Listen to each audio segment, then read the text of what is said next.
Hello, friends. In today's video, I will be talking about salivary gland tumors in general and some common benign salivary gland tumors. So, let's get started.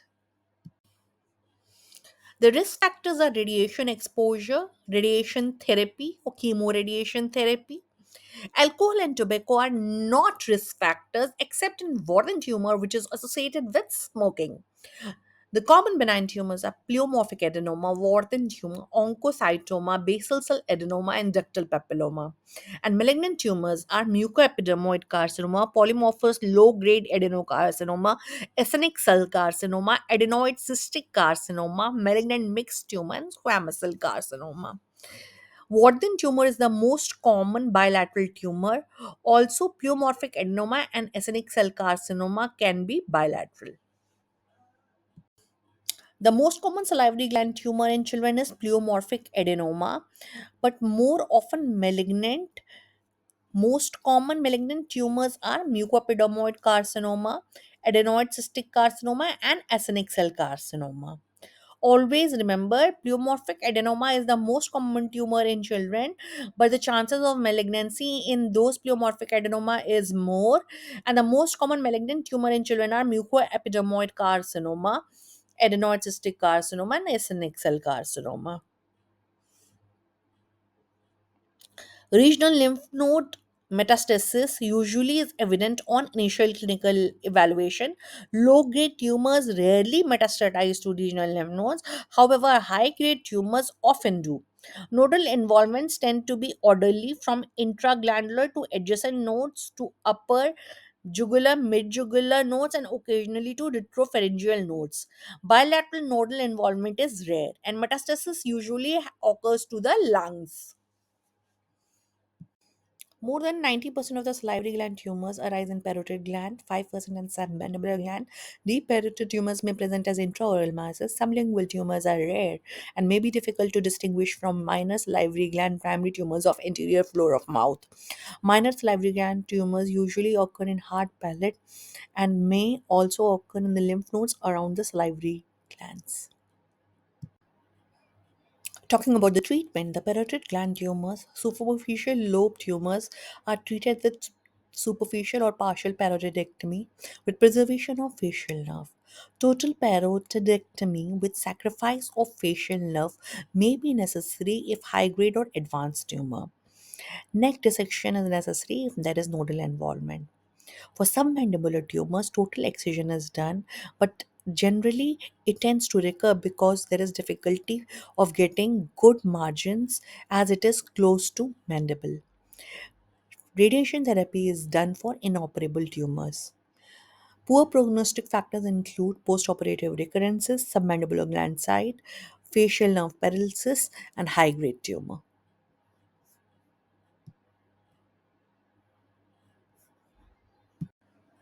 So now I'll be talking about the most common salivary gland tumor, which is pleomorphic adenoma.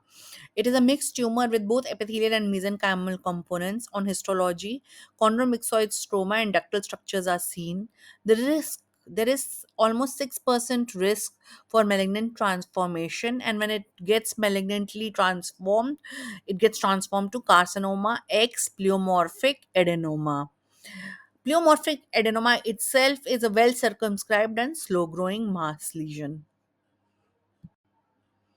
Here in this macrograph, you can see both the epithelial and the stromal component. Epithelial element is shown in form of tubular structures, and the stromal component is shown in form of grayish chondromyxoid stroma.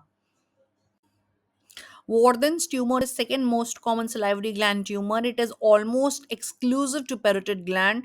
It is associated with smoking. Mind you, this comes in a MCQ. Which tumor is associated with smoking? So always remember, it is only Warden tumor, which is salivary gland tumor, which is associated with smoking. The Warden salivary gland tumor is only associated with smoking. So, which salivary gland tumor is associated with smoking? The answer will be Warden's tumor. How does it look histologically? Well, there are papillary cystic spaces, and then there is lymphoid stroma. It's bilateral in 10% of cases. Here I have shown you the low power field and high power field of Warden's tumor. You can appreciate the papillary structures lined by bilayered oncocytic epithelium and dense lymphoid stroma. Now, the next type of benign salivary gland tumor is basal cell adenoma, which is composed of basaloid epithelial cells. There is no myxochondroid stroma in them, unlike pleomorphic adenoma. These tumors are well circumscribed and encapsulated, and two cell population is seen with peripheral palisading of the basaloid cell and central darker or eosinophilic cells. Membranous type may show hyaline basement membrane like material and may recur or undergo malignant transformation, causing the formation of basal cell adenocarcinoma. Here I have shown you types of basal cell adenoma: solid pattern, tubulotrabecular pattern, cribriform pattern, and membranous pattern. Now let's talk about myoepithelioma. It is a rare benign salivary gland tumor composed almost exclusively of myoepithelial cells. Less than 1% of all salivary gland tumors, and the common site is parotid gland and minor salivary glands, especially palate. There are spindle cells, plasmacytoid cells, clear cells, and epitheloid cells seen in myoepithelioma. This is a micrograph from myoepithelioma, and you can appreciate the plum spindle cells.